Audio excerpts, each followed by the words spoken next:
Hey, I want to talk to you all today about trials and tribulations, because a lot of trials you're going to be going through in life from time to time as being a born again Christian baptized believer of the faith. And born again, let's break that down. What does that mean? It means you're not of this world and you're not of the desires of the worldly system. You've given all that up and traded it in for the shield and for the love and the blood of Christ, and now you live and you totally serve Him in all capacities of the Word. And what that means is a lot of times, a lot of you all read the Bible out there. I hear you all say a lot of things about the Bible. I hear you all saying a lot of things, but a lot of y'all, the way you live your life is not reflective of that. You know, like your giving is down. The way you act towards me. Some of you all judging me and putting me in categories, saying, am I doing drugs? You know, am I smoking dope? You know, am I just irresponsible with my finances? No. I have a ministry here, and a lot of you all judge me. And, you know, what you're paying goes towards to pay me, because I'm not making no money doing all this stuff, you know. There are preachers that do the same thing like I do that make money. And that's what I should be making. It's just like when you go to work and you have a job to do, you expect to get paid for whatever your job is, right? Well, the same is true about what I do. It's a job. It's a work. I love doing it. And you can watch it for free, but the donations are what help pay to do more. You know, internet costs, electricity costs. I mean, you all know this. You all pay a lot of the same bills.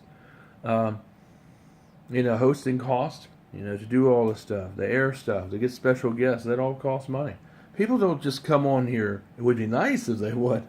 And they come on this program, we could do it for free. That would be great, but that doesn't exist. You got to pay people $200, $300, $400 to come sometimes, so you can have a speak.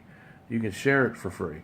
But it costs, so that's where we ask for donations all the time, because it goes towards things like that. And it goes towards paying me my salary, which a lot of y'all don't think about, and buying this phone that I'm shooting this on today.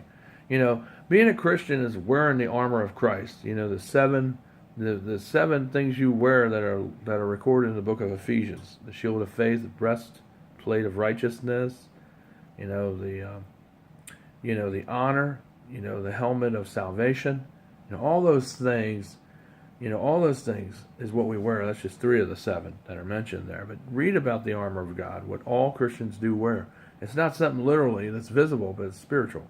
But when you apply those elements to your faith, your whole life and your whole outlook and perspective will really change from the inside out. You know, like God says there's a harvest, like we referred to in sermon time last Sunday. We talked about there's a harvest, or the Bible talked about what we were reading, Ephesians 5, verses 1 through 14.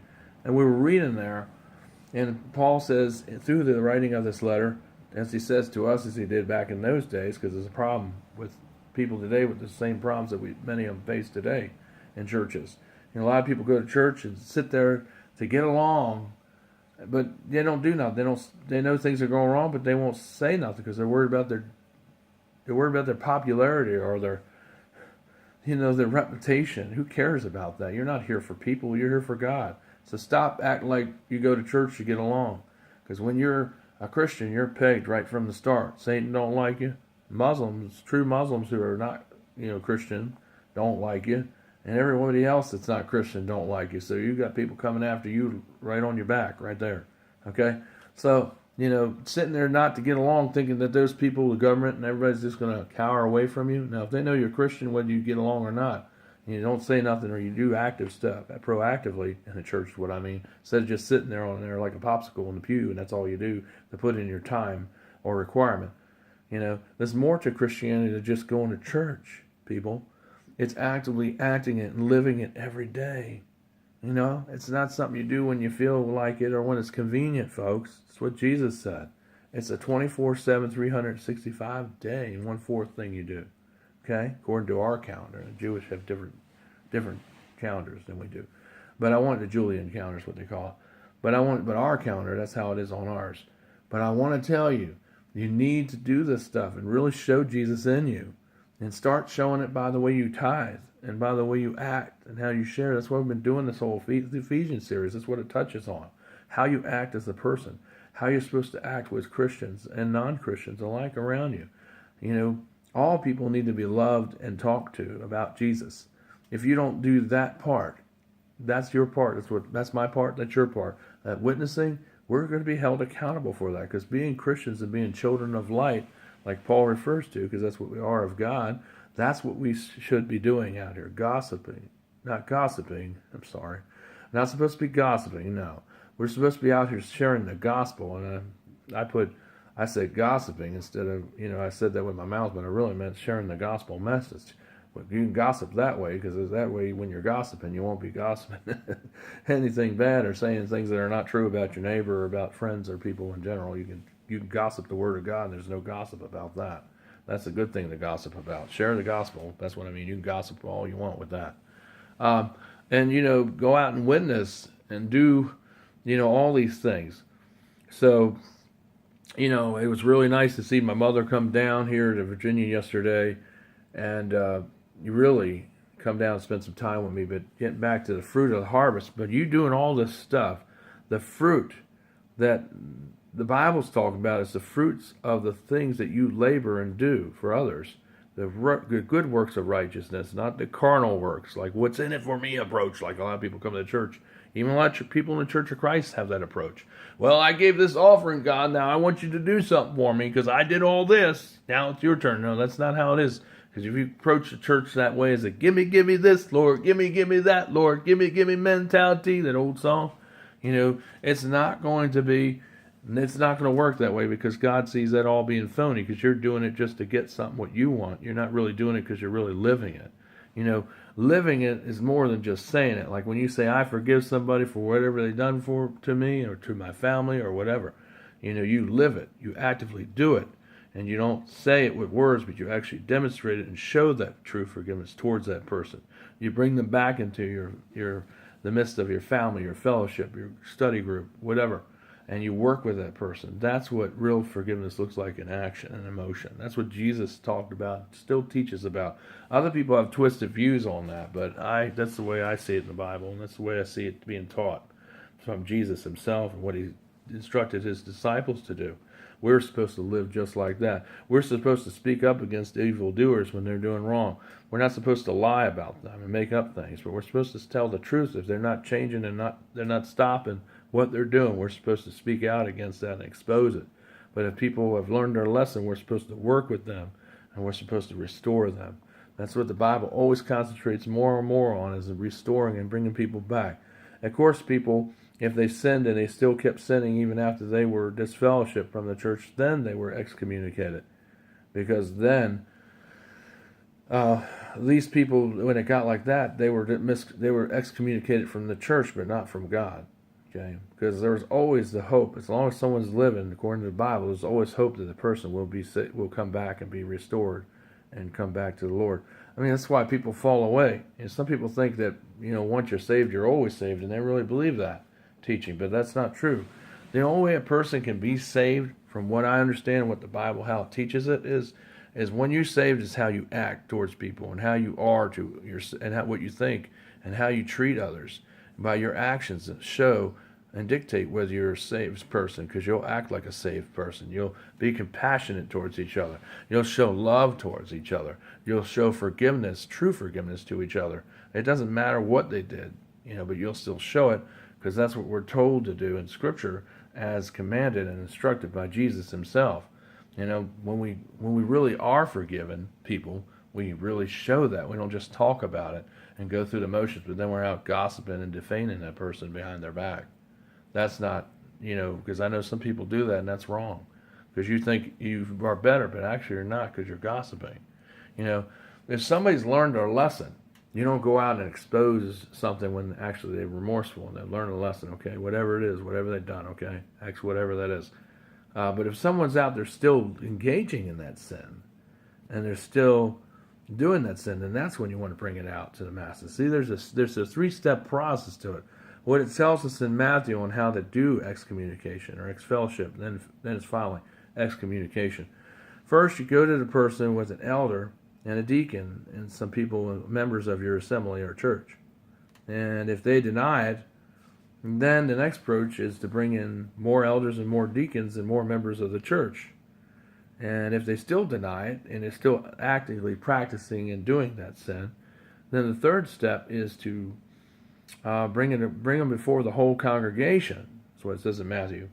That's just the correct way how to deal with this fellowshipping. But a lot of churches don't do that because they're afraid they're going to lose that big giver. Well, if they're doing something wrong, buddy, if they were at my church, I wouldn't care. If they're in that kind of sin, I would expose them. If it got to that point, I would definitely expose them.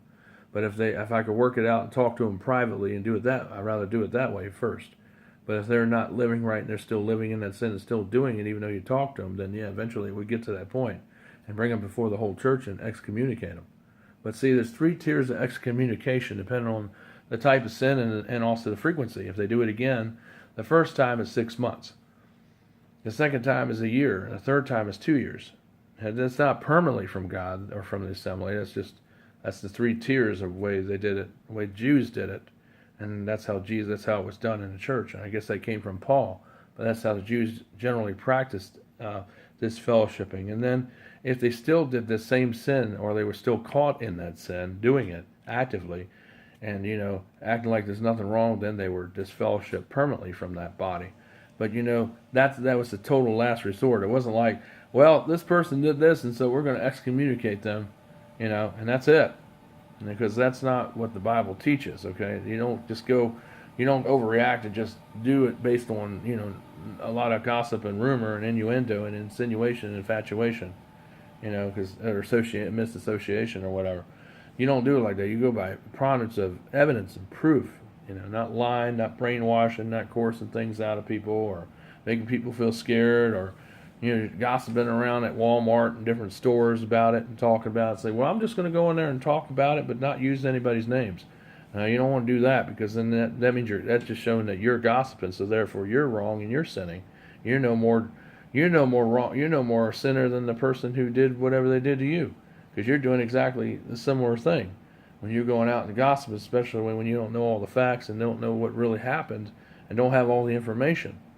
And therefore, when you go out and you jump ahead and call the kettle black and say this is what it is, when yet you don't know that because you don't have all the information, then that makes you really wrong too, and you should be disfellowshipped from the church body for a while because you're gossiping. Okay? And see, a lot of people, when they hear something or they think they hear something, a lot of people, especially controlling people, because they think they're always right all the time, and I got it, and it's always their fault, it's everybody's fault, but they never can admit it. That's the reason why they're in problems. Sometimes it is because of things they did. See, they always want to blame it on everybody else. I saw a sign up there yesterday on Facebook. Whoever put that up there, that's kudos to you, because that's right on. Everybody wants to blame everybody else for all the things that happened instead of taking some of the responsibility for what they did. And that's what controlling people have a flaw. That's all the flaw of all controlling people. They never want to admit their mistakes or apologize when they do wrong, when they are wrong, because they are wrong lots of times, just like we're wrong lots of times. And that's the flaw that they have. It's pride. Pride is a horrible thing. Pride will send you right to hell if you don't manage it, get it under control. And controlling people have a chief problem with pride. The problem, that's what will separate them from God eventually if they keep leading like that. They always blame everybody else. They always jump the gun by overreacting about a lot of things. Just like this computer stuff. It was all overreact. It was all innuendo. It was all insinuation. It was all wrong because, I'm innocent. I didn't do any of that stuff. Yes, I do know how to work on computers, and yes, I do know my way around them, yes. But you cannot get into somebody's computer with an IP address, okay? An IP address only shows where you are on the internet. That's how that works, okay? So, whoever said that to the police is caca, and I could tell the cop didn't really know much knowledge about it either because he, kind of went along with it. So, but that's okay. I mean, he knows a little bit because he works on his programs to do his paperwork, his digital paperwork that he's got to do. But that's about all he knows. So he's called what is called an average user. He's somebody that knows limited on just limited stuff of what they know what to use and know how to turn it on and know how to maybe do updates, and that's about it. But that's all they know. A more advanced user would know about the hardware in the computer, would know how the computer functions and know how it works in related with the software or programs that they're using. And now a real expert or an engineer would know all that. They would know what parts to order like I know. If you have me do a job for you, I know how to do all that. I know what parts you need. I know what servers you need. I know all that stuff because I went to school for it. I have certifications and clearances, by the way. I don't talk about that too much because, it's not, I don't like to brag about it. It's just what I do. You can just discover that about me because it's a mystery. And there's a lot of things about me a lot of people don't know that I can do. And it's really neat because it amazes them. And And, I just like to keep people on discovery mode because there's always something about me you can discover over time, which is not bad, it's good.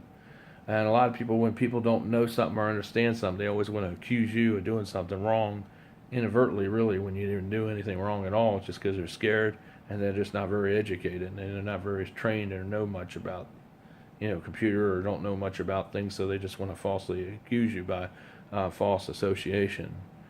But anyway, I want to let you know, as far as the pledges, there's a guy who was going to give $175 to go towards the rent here, and I haven't heard from him yet, but I saw that on Facebook. I want to thank you, guy, because I really do just put a face with the man, the preacher guy.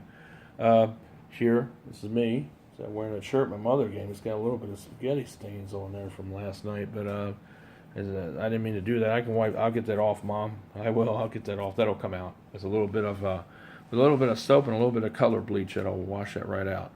I'll pre-treat it before I actually wash it, and that'll all come right out. So I want to tell you, though, but my mom gave me this yesterday, and if you saw that picture of me outside her car, if you go to Prayer Warriors, it's a real good place to go. Linda, my mother, Garrett, she's my mom, she set it up. Stewart's the president. We've got to get him to speak more. We've got to work with him with that, get him to learn how to speak more, because you're president, you've got to be out there speaking and having real organizations. I'm going to try to work with my mother with that when I move down there to North Carolina to get that thing really going here in the next year or so. So it's going to be, I'll be working with her up here and also down there. And I got my vest. If you see the picture, I'm wearing the vest, Prayer Warrior vest, by the way. There's a dove on it on the back, and there's there's something on there about Jesus. I believe in Jesus for life, or something to that effect on the front.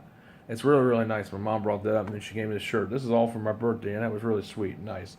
And it was great to see her and spend some time with her yesterday. I just want to say hi to thank Lori Carter and thank Sister Teresa out there for helping get the word out about my financial situation. There's two people. One girl said she's going to give 25. Another guy said he's going to give 175 in the next couple of days. So. And then I had a church also pledge 150, which is solid, but I got to get the other money in from these other people, so that will help with the rent. So, because that will help, and that will help me get caught up on my bills. Because when I had to pay for the bugs, $100 bombs to bomb this place, and then I had to get, I had to get other things, and then I had this computer stuff happen, and I had to spend some money. And that kind of is why I wasn't able to pay the rent, because donations are down.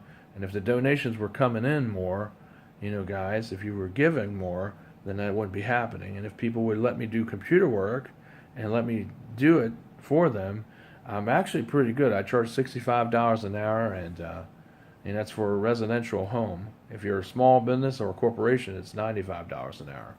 So that's still cheap, because you go to Geek Squad, it's like $100 an hour for residential, and I think for business it's like $200 some dollars an hour. So, I do the same quality of work. It's just I'm smaller, and I'm a Christian business, and it's actually a better deal to go with me. And I have certifications and clearances, so I can work for the government or for general public population, basically.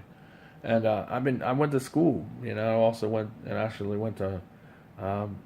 Actually, I actually took some stuff with the government too, and got some certifications. And a lot of people don't know that, but I did, and I do. I have the education to do it. So, and I enjoy it. That's something I love to do. It's helping people and stopping bad people, and also helping people in working and repairing their computers, and helping them with their network issues, helping them with their virus issues, helping them with all the things that are going on with their computer. Because I understand them like a surgeon understands the body in a specialized area. I understand a computer the same way. I can tell sometimes the way their computer sounds that something's wrong with it sometimes. And people say, how do you do that? They're baffled to scratch your head. I say, I don't know. It's just the way it sounds, I reckon. You can try to tell me some things about it before I even open the sucker up. So, just be in prayer for New Under Church of Christ, be in prayer for DeSilva's Media, and help support us by buying our products and services that we offer, the IT work and all that stuff we were talking about. And, start living real like a Christian, start giving and start showing and sharing, and start advocating what you read in the Bible. Don't just read it and memorize it like it's a story or something for a quiz, but actually really live what you're reading in the Bible. And believe me, everything that you know and everything that you look at, your whole outlook will change, because Christ will be emanating through you. And that's what it talks about in Matthew 5, verses 1 through 9.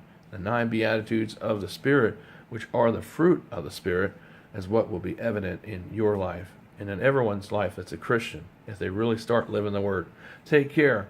When you're going through struggles, just remember, when you're going through those struggles, remember that's because that's what all Christians go through. If you're living life and you don't have no struggles or problems, then you need to question your life. Or that means you're not really living a true life of a Christian. Because all Christians go through trials and tribulations from time to time. If you're really a Christian, just like Christ went through them, we all too will bear the cross too, like he did. And that's what the Bible does say. And that's true. I've seen it evident in my life. So I know I'm a real Christian because I've had a lot of troubles. That's why I need help with money and why I'm having problems right now, because that's the trials. And the people causing trouble here for me here that's unnecessary. That's the trials. That's what we're talking about here. That's what you should be going through too at times. It's not going to be every day, but it happens from time to time in your life as being a real Christian. If you don't have no trials or you haven't been through any, then there's something wrong with your walk.